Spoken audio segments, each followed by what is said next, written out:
Well, hello from the Bill of Rights Institute. My name is Kirk Higgins. I'm the Senior Manager for Education. And I'm joined, as always, by my colleague. Hi, everyone. My name is Rachel Davison-Humphreys, and I'm the Director of Outreach here at the Bill of Rights Institute. And this week, we are fortunate to be joined by Mike Knapp, who is the Chief of Historical Services at the American Battle Monuments Commission. Previously, Mike served as historian with the Contemporary Studies Branch of the U.S. Army Center of Military History in Washington, D.C., and was detailed as a museum liaison officer to the U.S. Department of Defense Vietnam War Commemoration Commission. He's also the co-author of the Organization and Insignia of the American Expeditionary Force, 1917 to 1923. So thank you, Mike, for joining us. Thanks for being here. And we're also joined by one of our Bill of Rights Institute Teacher Council members, Sean Redmond. Sean is also a teacher fellow at the National World War I Museum and Monument. And he teaches U.S. history and civics at a public school in Garden Grove, California. And he's been a longtime attendee and friend of the Bill of Rights Institute. So we thank you for joining us, Sean. Happy to be here. Thanks. And our goal today is to talk about monuments and memorials, in particular war monuments and memorials, but we're hoping to have a conversation just about monuments and memorials generally. And by way of sort of getting into that conversation. Which is a lot about symbolism, Rachel and I want to do a quick bell ringer that we think is great for getting students involved. So I sprung this on Rachel earlier today, but I asked Rachel, and then I also participated in drawing history. So when I told Rachel to draw history, this is what she drew. And so what I like about this activity is it can get your students thinking about symbolism because they're forced to sort of symbolize what history looks like to them. And so now I'm going to attempt to describe Rachel's symbolism in this image. So thinking about history, I see a line, which seems to be a timeline of some sort, because I also see a dashed and dotted arrow. So time seems to be progressing in this direction. I don't know if that's forward or backwards with the way cameras work. But it also seems that these squiggly lines here seem to represent different themes or events in history that maybe are finding their way forward, but it's not always linear. So things are happening, but it's not always in the progress that we think it should. And then these seem to be people, maybe. So the people who actually make up history. And then here, this looks like a well-known economic curve of prosperity. So I think starting in previous times and then coming into the 20th, 21st century, prosperity seems to be increasing. Rachel, how'd I do? That's what I did. That was amazing. That was really abstract, and I did not prep you in any way, but I feel like my abstractions came across well. So now you're going to make me look bad because yours is a little lighter on some of the content. So I think this is also interesting, but it's more abstract, so that's a little harder for me. It's kind of like so I think there clearly is, again, like time and linearly progresses. And then I think maybe these are periods that like ebb and flow, like the periods of history. And then maybe the dots are discrete events encompassing this like overall flow of history, which I think is like the orangey lines. How'd I do, Kirk? You got it. You nailed it. That's pretty good. Yeah. Yeah, I would have said caterpillar. So I don't know. Nice. Yeah. So yeah, and I think what both of ours show, one, it shows that there's a lot of different ways to think about history. Obviously, this is something that we think a lot about. So we were probably a little bit more detailed than some of our students maybe, but yeah, I think it's interesting that we both had time, we both had flow, but both of us also were drawing, knowing that the other was going to interpret it, right? And I think that's a lot of what happens when we're thinking about memorials in particular is honoring whatever event or whatever individuals are being represented, and how that is that you can broadcast that to a broader audience. And I should say we apologize for our technical difficulties. Speaking of broadcasting, we wish we were coming to all of you live so that we could get all your comments and questions. But we are on YouTube, and if you have any questions or comments as you're going through this, please comment on our YouTube page, or feel free to tweet us at BR Institute, and we will do our best to respond to all your questions and queries. But now I'd like to turn it over to Mike just to talk a little bit about what the American Battle Monuments Commission is, and how it is that they participate in this work of memorials and remembrance. Okay, well, the ABMC was founded in 1923 as a reaction to America's involvement in the First World War, and basically it sprang out of an unplanned event in that many of the different units that served over in France and Belgium had started putting up their own little small private memorials to their regiment, memorials to their division, and they were kind of everywhere. Different regiments and different divisions did more than others, and they ran the gamut from rather elaborate edifices that they built with whatever they had on hand to basically piles of rubble with weapons picked up from the battlefield stuck in them. General Pershing determined that he didn't want Europe to look like Gettysburg does, and he felt that the units that were over memorialized were some of the units that had in fact had lesser participation in the war. So it grew out of that there was the Battle Monuments Board, and then it was codified into the Battle Monuments Commission. And the idea was to have one government entity that would oversee memorialization of America's effort in World War I in Europe. So that's kind of the origin story. However, one of the things that's confusing to people, and you're well aware of this, I know, Kirk, but we're called the American Battle Monuments Commission, but the thing we're most well known for are cemeteries, and that's nowhere in our title. Basically what happened with that was the cemeteries that were created overseas, and I think we'll speak to that a little bit later, but they were initially created by the Graves Registration Service of the Army Quartermaster Corps. And when the war was over and everybody was located that could be found and was buried, and after they made the decision on, who would whether they be returned or not, everybody that was left was interred in the cemetery, and the cemeteries were not active cemeteries like, say, Arlington or any of the other national cemeteries here in the States. And the Quartermaster Corps basically said, okay, our job's done. We don't manage these things, we just build them. And it was at that point that the mission was handed over to ABMC, since they were already taking care of the memorials overseas. And that's why we have them today. So that's kind of what we do. And that mission has continued to the present to memorialize the service of American armed forces around the world. But we no longer have cemeteries. There are no new ones. We bring everybody home ever since after World War II. So how many cemeteries are there that the ABMC oversees? You just put me on the spot, because we just added them. 27, I believe. We just added in 2016 the Lafayette Escadrille Memorial just outside of Paris. Actually has a crypt underneath, and there are 49 Americans buried there. And so through negotiations with the private organization that owned it and created it and the French government, in 2016, ABMC took control of it because there were Americans buried there. So that adds to our count of cemeteries. And then we have memorials, of course, for both wars, as well as more modern memorials too. That's really interesting. And Sean, I know this is something that you think about a lot. So, sometimes war and memorials, it can be sort of a sombering topic, but how is it that you find ways to bring this into your classroom? I guess, what do you think is powerful about bringing these kinds of topics into your classroom for your students? Well, I think what's great is that you have an opportunity for students to look at these things and kind of identify the shared values that we have, values that come out of courageous acts by people. Usually the courageous acts could be, I'm not talking just battle memorials or cemeteries, but also work done by people like Fannie Lou Hamer, Martin Luther King Jr., things like that, where students get a hold of all that and they really like to understand what's going on. I think that helps us with a kind of an identity with each other to take it beyond what just the statue is, but to dig deeper into some of those ideas and issues.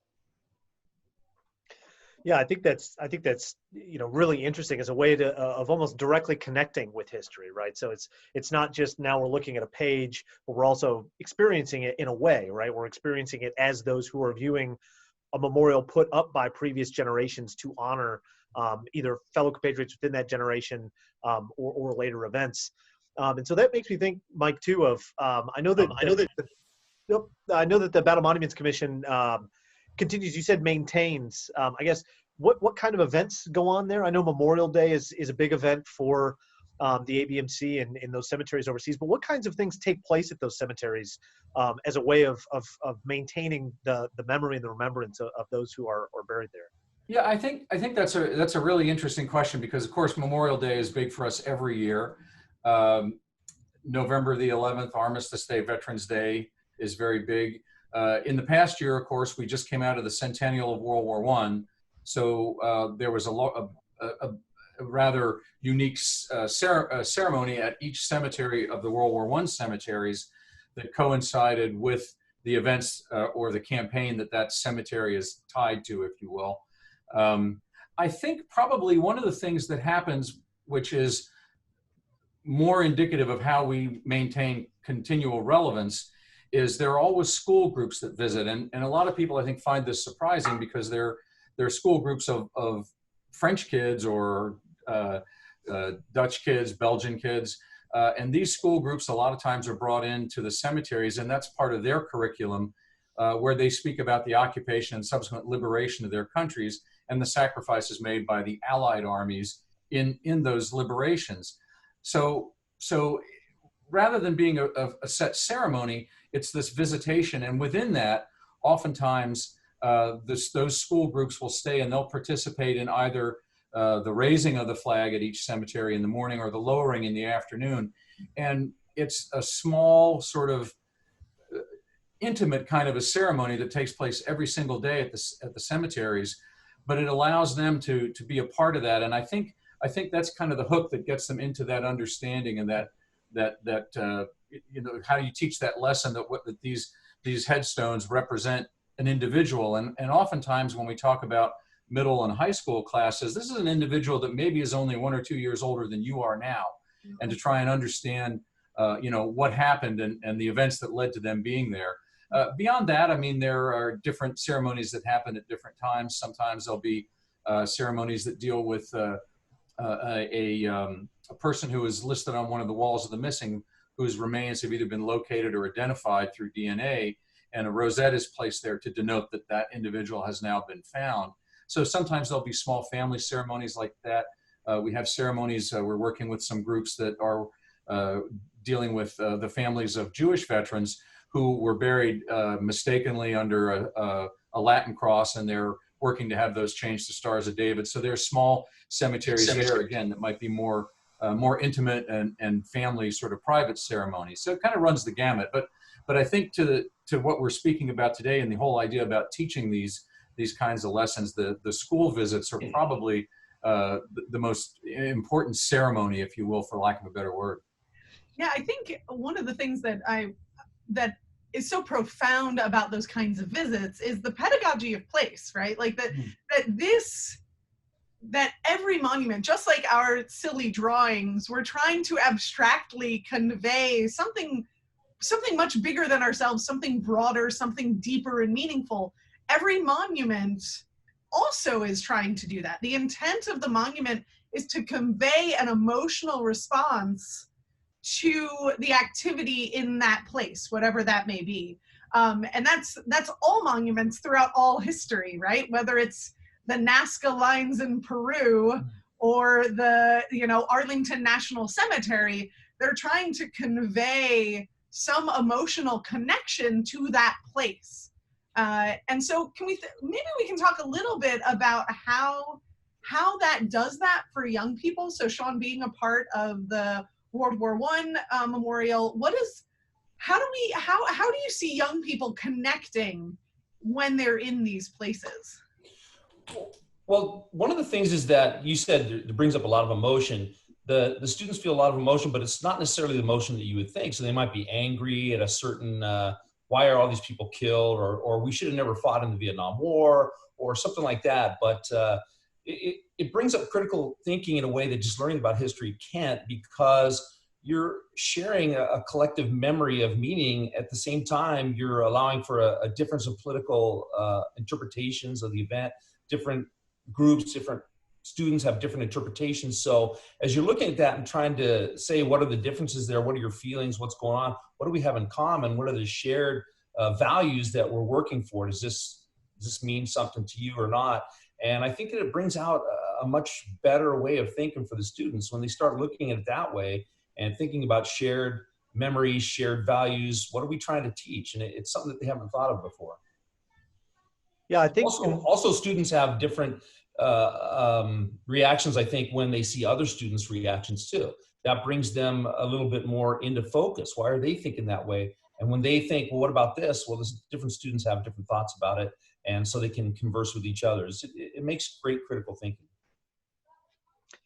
Yeah, I think that's great. And your comment on values being reflected too makes me, think about how it is that the ABMC monuments and memorials are established. I mean, there's a lot of thought and intentionality that went into their design. And Mike, I don't know if you can share maybe some of the commonalities that are found at the different monuments and memorials that the ABMC houses, because I think that can be a good reflection too on American civic culture or American culture generally, and how it is that we think about honoring our fallen.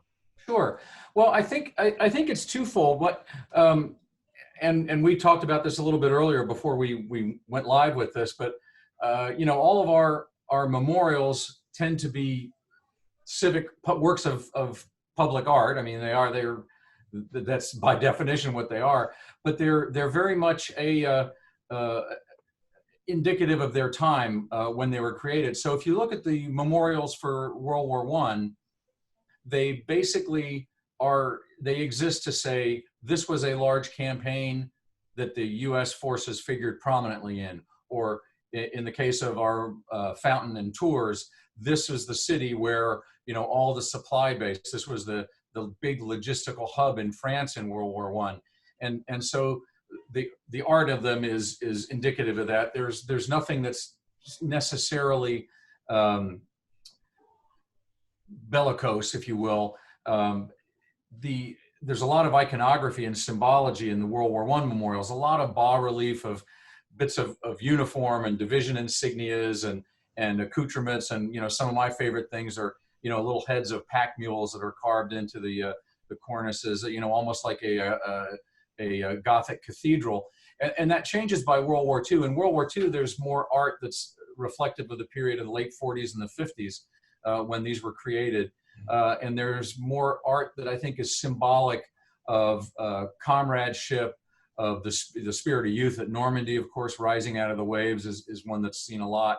So there's a change that way. And when we get to the more modern ones that have been done recently, there's a lot more thought put into the imagery, and abstract is not exactly the right word, but I think of the most recent one that was dedicated about a year ago in New Zealand, which commemorates all the American forces that were stationed in New Zealand in World War II that allowed the New Zealand forces to actually go fight.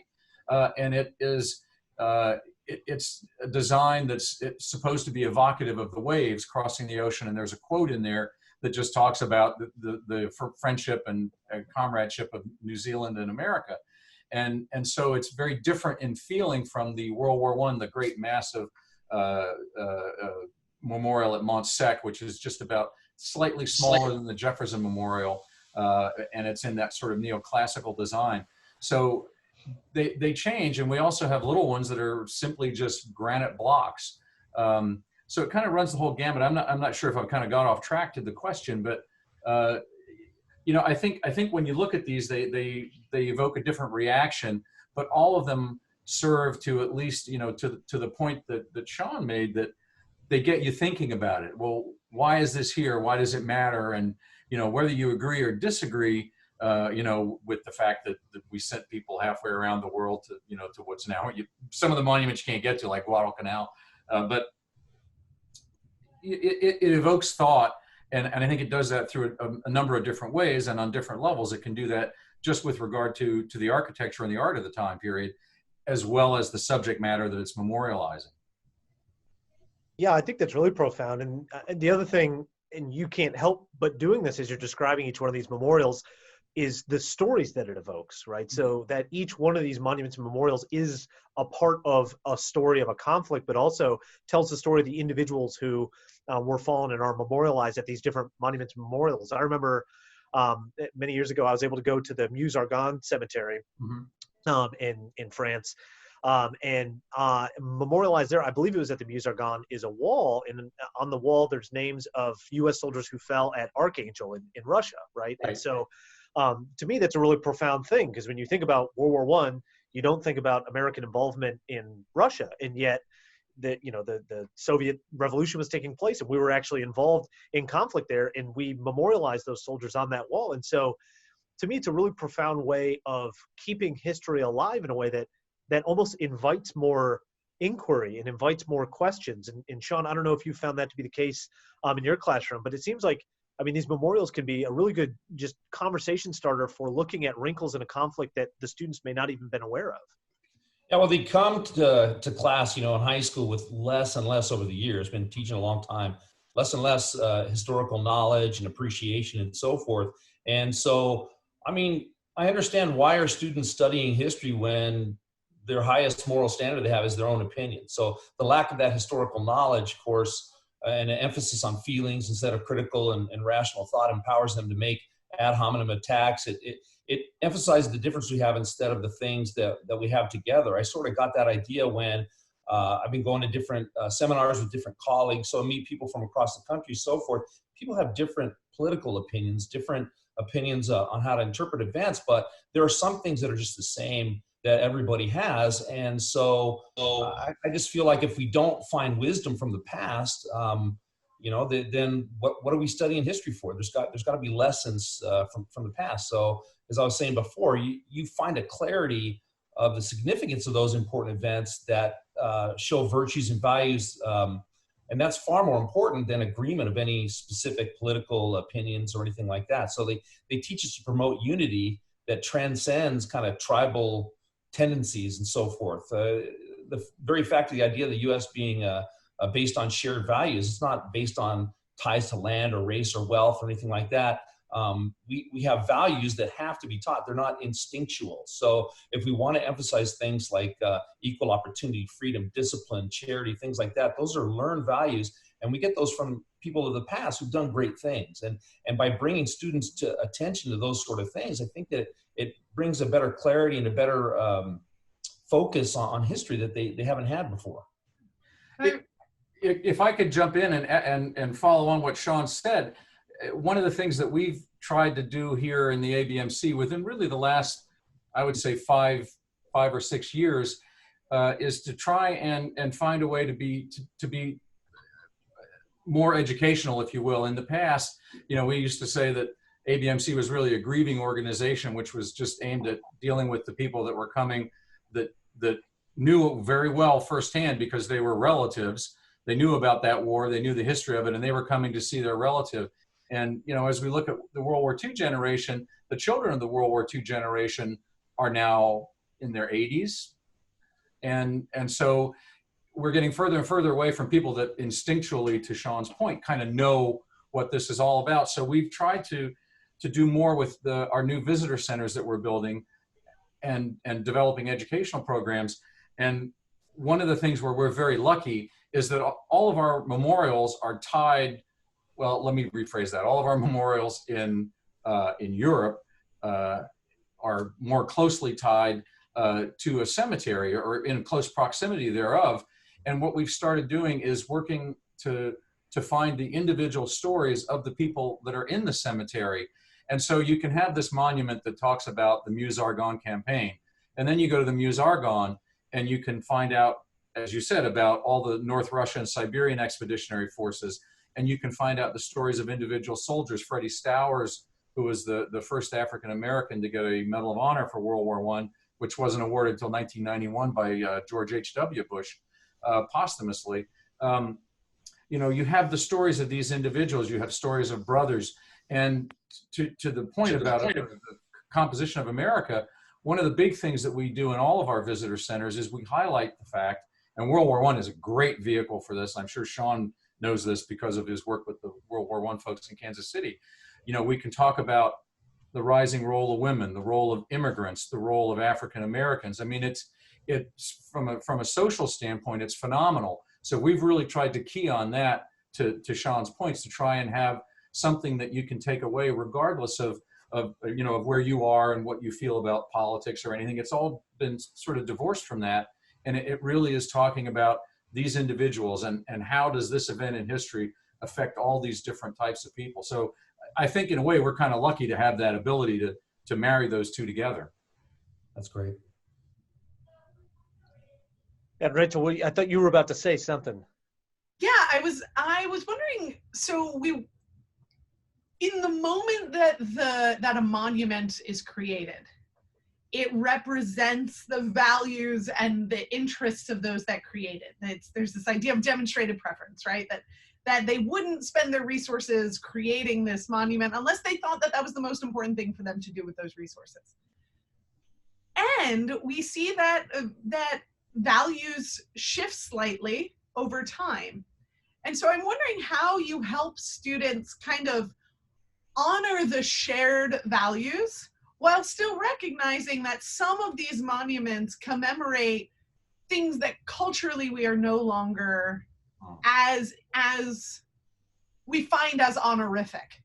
Does that make sense? Sure. How are you approaching that question, or how do you approach that question with students? Well, I think that if you look at these things, these events and so forth, the students understand, I think they can get to a point where they understand that it's not just the events necessarily taking place if they're maybe against it, but there are things to honor within that. So instead of a celebration of war, you have a commemoration of courageous acts or things like that. So obviously we're not going to celebrate the death of Martin Luther King Jr., but the commemoration of the work that he did, you know, and honestly, you could certainly argue that would not have had as much difference. He was not assassinated. So these sort of things come to light that are huge. So if you visit the Civil Rights Museum in Memphis at the Lorraine Motel where he was shot, it's an amazing experience. And people look at those things and it draws their thoughts to what happened, the way things should be, and so forth. So any thinking that you can do about that, any thoughts that you can bring with that are good things, because it creates dialogue, it creates critical thinking skills, and it helps people to try to understand not just where we're at, but where we're going. So if you have history, just knowing where you're at on a map, that doesn't help you know where you're going. Well, you have to look at the past to understand the wisdom and know where you're going in the future. That's the tools that students need, not personally for themselves, but collectively for us as a society, as a republic that continues to evolve in matters of freedom and so forth that are good things. So.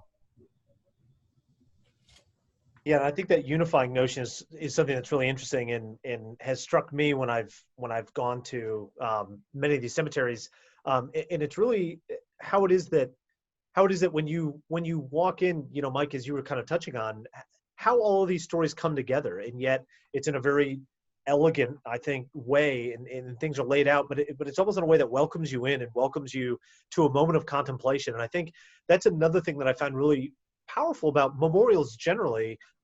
In particular, I think cemeteries do this, whether they're civilian cemeteries or our public cemeteries, is to really welcome that moment of reflection and that moment of quiet where you can go and look at the symbolism that's there and try to draw that out. And I think it's a good way too to kind of invite students to take that pause too.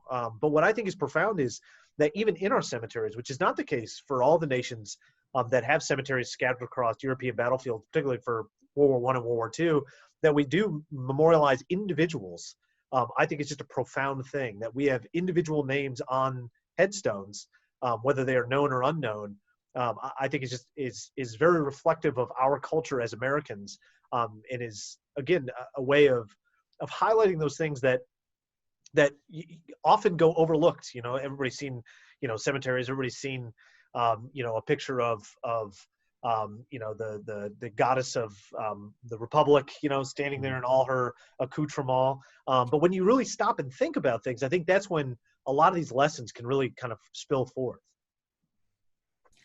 Yeah, I would agree. And I think one of the things that we talk about here a lot is if, and this gets sort of esoteric and into our mission, but,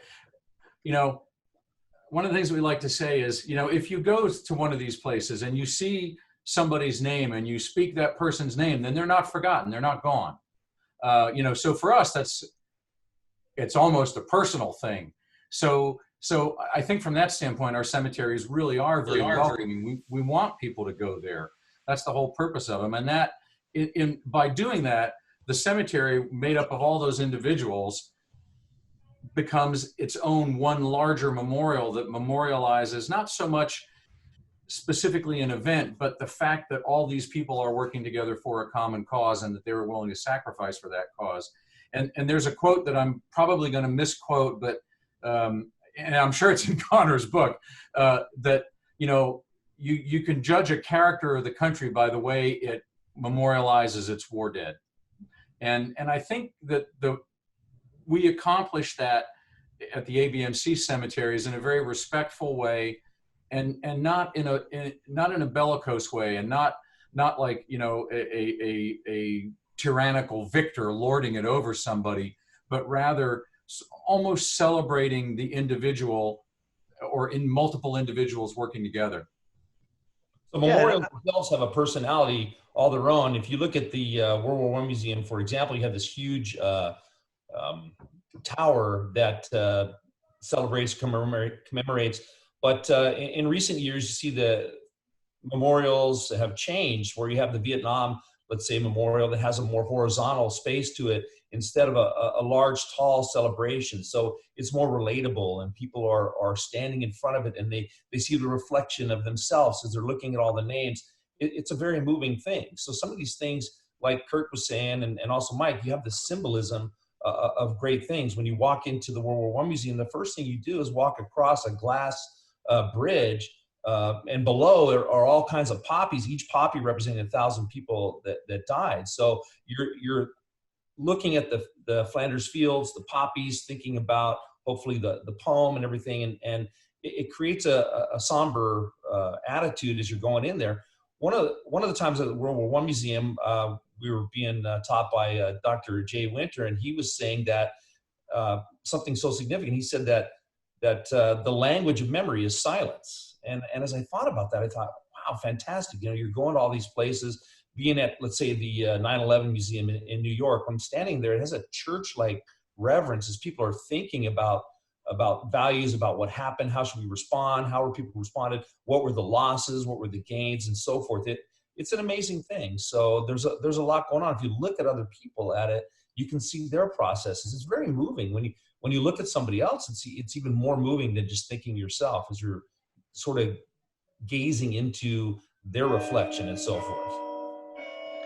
Yeah, and we're coming up close to the end of our time here, but I will just kind of invite everybody if they want to think about this. But one thing Mike mentioned earlier, which I think is really profound, is something that occurs at all of these cemeteries every day, which is a flag raising and a flag lowering. I mean, and I think that's an action that takes place, because I think actions can also be a way that we memorialize and remember these things, and can be inspired by these memorials. And Rachel, I know that this is something we think about a lot too, is how is it that we can use symbolism in the past to inspire student thoughtfulness and student action, and that struck me as a really profound symbol of what that is, because in not only the raising and lowering, but also the maintenance. I mean, if you go to any of these memorials, they are so well maintained and they are beautiful and immaculate, and I think those actions are all part of that reflection and that memorial as well. And I think that's reflected in the quote you shared earlier, Mike, about how we honor those that came before us, reflect something about our culture. And I keep remembering the movie Coco is this really delightful film that really has a beautiful sense of how to respect family and culture. And I think about that whenever I see stories of usually young men who take it upon themselves to find cemeteries that aren't well maintained, especially war cemeteries here in the US that aren't well maintained, and take it upon themselves to clean them or to maintain them themselves. And then thinking about what that would mean if you've ever participated in laying of the wreaths here in Arlington. So Arlington is here. It always is raining on the day that you lay the wreaths in Washington, D.C. I don't know how that happens every single year, but it is always cold and raining on the day you have to lay the wreaths at Arlington National Cemetery. But if students ever have the opportunity to do that, there's a really profound sense of belonging, right? That you are part of something greater than yourself. That you have, there is a respect to those that helped bring about the world we live in today. And so I'm wondering about, kind of as our final thoughts, is how do we encourage, what are our thoughts to those teachers out there who are like, oh, I wish I could do this. What can we tell our teachers about how they can encourage their students to have that sense of civic engagement? So I've had a lot of success with students. Obviously, we can't go to all these places, but for students to be able to look stuff up. So we've done research projects, memorials. With Google Earth and with Google Slides and things like that, they get stuff together on virtual field trips. I don't know, trifold, storyboards, PowerPoint. We got Flipgrid, Storyboard, Pictochart. All these things are web-based programs that you can use. Just look up and they can sort of build these things together. I also started a Veterans Day memorial at our school, and so I got the JRTC at our school. We have them, so I know not every place has that. They were on board. We started putting up a memorial every year on Veterans Day. We got art teachers to get mannequins, to make cabinets, to do things like that. And we started to reach out to veterans groups, to city councils that gave us lists of people that had served and perished somewhere. And then we started putting all this together, inviting speakers and everybody to come. And it turns out to be a great annual event to be able to set something up so that I asked the students, hey, do you have anybody that serves or served in the military? Well, they're bringing in their cousins, their brothers, their uncles, their aunts, things like that. And they're coming in, and we have people that are giving all this information, and it turns out to be great. They love it. They buy in. We have some great surprises sometimes of people who say, well, look, my father did this. A secretary at our school said, well, you know what? My father was one of the first taken, a Japanese American who was taken and put in the camps and then sent to translate things to Fort Snelling in Minnesota, later then to San Francisco. And I told her, oh my gosh, the summer before I'd just been to the area in San Francisco and looking at the Korematsu Center, and they have this great situation about all that information. It's fantastic. So she was excited to go see that then. Yeah, I would say that I think it's possible in a lot of different ways to just be involved in something. And I think what Sean was saying, any of these things where you engage people, I think you can almost look at memorialization now as performance art. That if you can get the student, and caveat, not speaking as a professional educator, so if I say something wrong, don't beat me up. But honestly, I think that if you can engage the students in doing something around some event that you're memorializing, and it doesn't even have to be the military stuff. Shamelessly plugging us, go to our website. There's some great ideas and great information, abmc.gov. But if it's talking about civil rights, if the students do something in conjunction with a civil rights period, an episode, an event, women's rights with suffrage, any of these things, I think this is a whole new way to look at memorialization, which is kind of what we're trying to get folks to do at our sites, but to participate, to actively participate. And by doing that, it's a living memorialization of whatever you're interested in, whatever we're trying to highlight and remember. So, I think that's fabulous. And, anything that you can do, in my opinion, that gets a hook into young kids to get them to be interested in this stuff. I'm a history geek like all you guys, so I'm biased, but I think it's a wonderful thing, and it's just a great way to go. I agree with you 100%, and that's why I was just saying some of these web-based formats people can go look and they can create things. It's a great thing, like you said, for students and so forth to be able to do that. It's wonderful. I've had good success with it, and so you kind of bring the memorials, bring the monuments to you, and have them kind of look it up. You can do kind of a walkthrough or a virtual field trip. Field trip. Yeah, it's pretty great.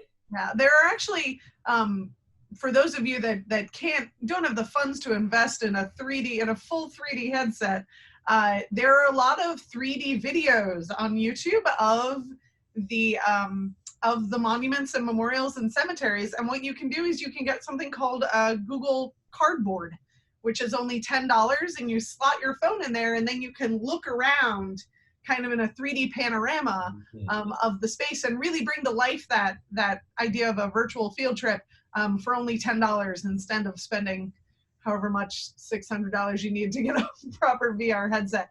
The Google Cardboard is a really great feature. Yeah. No, that's terrific. And as Mike said, abmc.gov, they do have a lot of great resources and just a great opportunity to learn more about our overseas cemeteries and memorials. And so thank you, Mike, for coming on, and Sean for joining us. We really appreciate it. And we apologize again to everybody for our technical difficulties, but we hope you still enjoyed the webinar. And as I said, please feel free to send in your comments and questions, and we'll do our best to get those answered. And we do hope that you'll come back and join us in a couple weeks. We're having a Bill of Rights Day special. So Bill of Rights Day is December 15th. It's a day near and dear to our hearts. As Bill of Rights Institute. As we are the Bill of Rights Institute. So we will be releasing a rather fun video that talks about those 10 amendments, and we hope that you'll check it out. So thank you again, everyone, for joining us. The video will be released December 11th. That's right.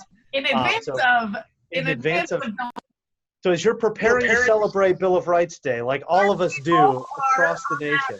Fine December Sunday. Absolutely. So 2 weeks before Christmas. Absolutely. So, but Sean, Mike, thank you again so much. I've really enjoyed the conversation, and we hope to talk to you both soon. And thank you all for joining us. Thanks for having me. Appreciate it. Take care. All right.